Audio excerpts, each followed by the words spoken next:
Bonjour à tous. Vous vous demandez peut-être pourquoi un cadrage théorique pour ces questions éminemment empiriques d'innovation sociale et territoriale ou encore de bien commun.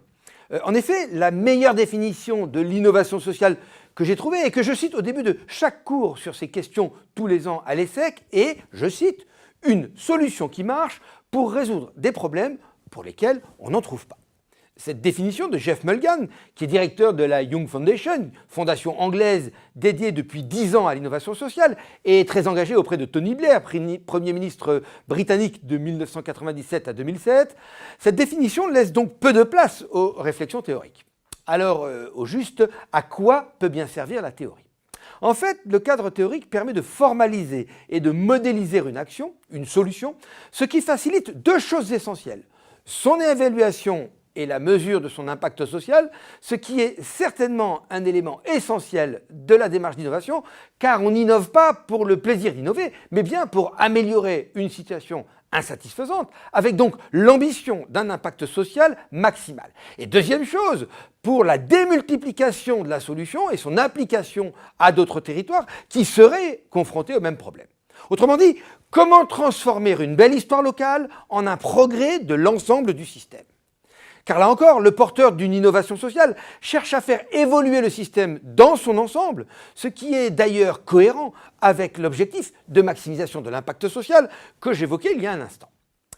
Dans cet esprit, je vais vous proposer quelques éléments de théorie et de définition qui peuvent servir de support à l'action et qui, parfois, lui servent de support sans que les initiateurs de l'action eux-mêmes ne le sachent.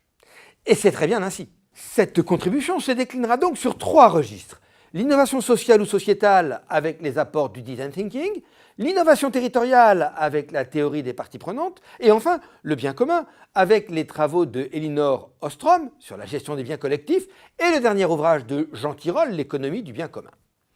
Commençons donc par l'innovation sociale ou sociétale. Qui dit innovation dit réalisation, et toutes les définitions, même les plus académiques de l'innovation, insistent sur la notion de mise en application, de mise en œuvre. Je vous renvoie à la définition de Mulgan que je rappelais il y a un instant. Voici donc la définition donnée par la loi du 31 juillet 2014 sur l'économie sociale et solidaire que beaucoup d'entre vous connaissent. Est considéré comme relevant de l'innovation sociale le projet d'une ou de plusieurs entreprises consistant à offrir des produits ou des services présentant l'une des caractéristiques suivantes. Soit répondre à des besoins sociaux non ou mal satisfaits, que ce soit dans les conditions actuelles du marché ou dans le cadre des politiques publiques. Soit répondre à des besoins sociaux par une forme innovante d'entreprise, par un processus innovant de production de biens ou de services, ou encore par un mode innovant d'organisation du travail. Dans cette définition, la dimension conception d'outils et modus operandi est donc essentielle.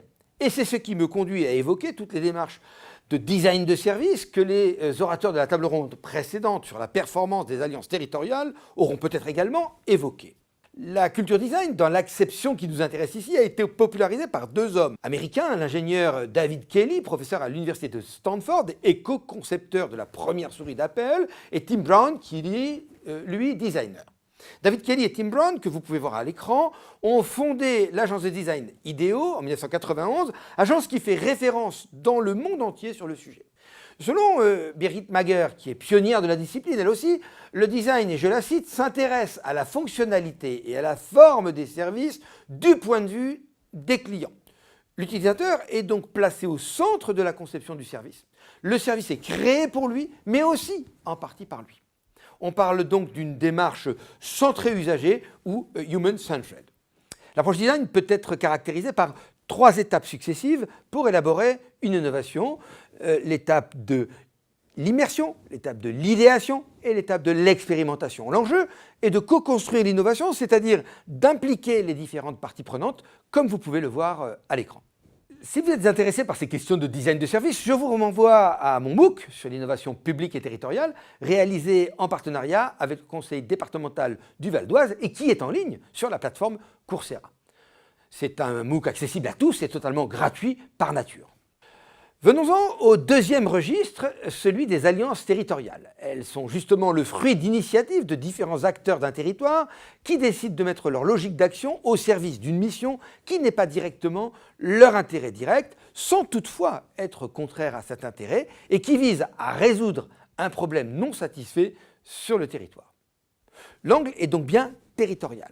Le rapport sur l'innovation territoriale, publié par le Secrétariat général pour la modernisation de l'action publique en 2015, donne la définition suivante de l'innovation territoriale. L'innovation territoriale peut se définir comme une réponse nouvelle ou transférée dans un contexte nouveau à une problématique et ou à un besoin identifié collectivement dans un territoire en vue d'apporter une amélioration du bien-être et un développement local durable. L'innovation territoriale est caractérisée par plusieurs éléments clés qui se combinent. 1. La prise en compte des spécificités du territoire dans l'élaboration de l'innovation pour construire une réponse adaptée aux besoins locaux. 2. La mobilisation des ressources et des atouts locaux dans une logique de co-construction et de coproduction entre les parties prenantes du territoire. 3. La construction d'un modèle économique durable pour le territoire. L'innovation territoriale, c'est donc l'innovation par et pour le territoire. L'innovation territoriale peut également être une innovation sociale en favorisant l'émergence de nouvelles formes de solidarité entre les acteurs d'un même territoire.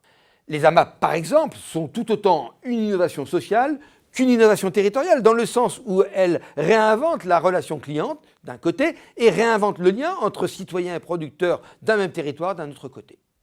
Il y a donc une volonté de prendre prioritairement en compte les parties prenantes, ce qui renvoie bien à la théorie des parties prenantes d'Edward Freeman. Rappelons que cette théorie est née en 1994, d'abord pour répondre à des enjeux de gouvernance des entreprises engagées sur les marchés et qui se trouvaient confrontées à des questions qu'elles ne savaient pas résoudre. Il s'agit, au-delà de l'intérêt économique pur et dur, prôné, si on schématise les choses, pour les rendre plus compréhensibles par Milton Friedman, de s'intéresser aux parties prenantes de l'entreprise, autres que les actionnaires et les clients. Quelles sont les conséquences de cette approche sur la façon de prendre des décisions en entreprise ou plus largement dans une organisation? Pour Edward Freeman, face à une décision, il convient 1. D'identifier tous les groupes de parties prenantes. 2. D'identifier les options disponibles et déterminer les effets qu'elles auront sur les parties prenantes. 3. De choisir et appliquer une théorie éthique à ces options pour déterminer quelle est la meilleure. L'objectif est de satisfaire le maximum de gens en maximisant les bénéfices, mais également en minimisant les impacts négatifs. Edward Freeman met à cet égard en avant une approche kantienne, complétée par des principes de la justice sociale de John Rawls, que nous n'avons pas le temps de détailler ici. Cette théorie, qui, je le rappelle, sert de base à la norme ISO 26000, constitue un cadre pertinent pour l'analyse des alliances territoriales, comme le montrent nos 2 MOOC réalisés en partenariat avec précisément le Rameau, et qui, comme celui sur l'innovation sociale et le design de services, sont accessibles gratuitement à tous sur la plateforme Coursera. Enfin, 3e et dernier registre, le bien commun.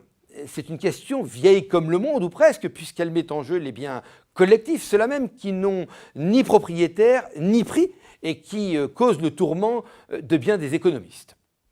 C'est pourquoi je vous renvoie par exemple à la doctrine sociale de l'Église afin de bien marquer le fait que cette question, si elle est économique à la base, ne peut se résumer ni se limiter à l'économique. Mais m'exprimant devant vous d'abord en tant qu'expert académique, je m'appuierai donc sur les contributions de 2 prix Nobel en économie, Elinor Ostrom en 2009 et Jean Tirole en 2014. Pour Ostrom, ses travaux sur les biens collectifs mobilisent un ensemble de disciplines, la sociologie, la politique, l'histoire, l'ethnographie, et surtout des modes de collecte de données multiples et originaux pour les économistes, comme par exemple l'immersion terrain. Ostrom met en évidence la distinction nécessaire entre biens communs en propriété collective et biens communs en accès libre. Elle étudie comment les individus peuvent changer les règles pour contourner un dilemme social et trouver une réponse qui ne soit pas une tragédie. Elle démontre le pouvoir de la communication et le rôle essentiel des accords informels dans le maintien de la coopération pour la gestion des biens collectifs. Ostrom croit à une gouvernance sans intervention des gouvernements, contrairement au philosophe Thomas Hobbes.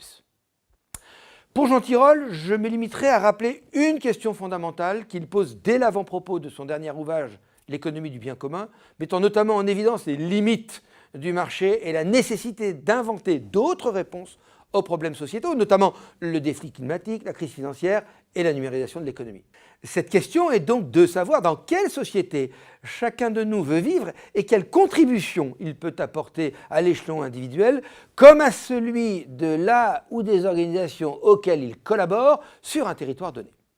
En conclusion, permettez-moi de m'appuyer sur mon expérience d'élu local de 25 ans, dont 15 ans vice-président du conseil départemental du Val d'Oise, pour rappeler avec force que si la théorie est bien un outil nécessaire et même indispensable, cet outil doit toujours être au service de l'action et de la maximisation de son impact, qui reste la priorité de toute innovation sociale et de toute alliance territoriale au service du bien commun.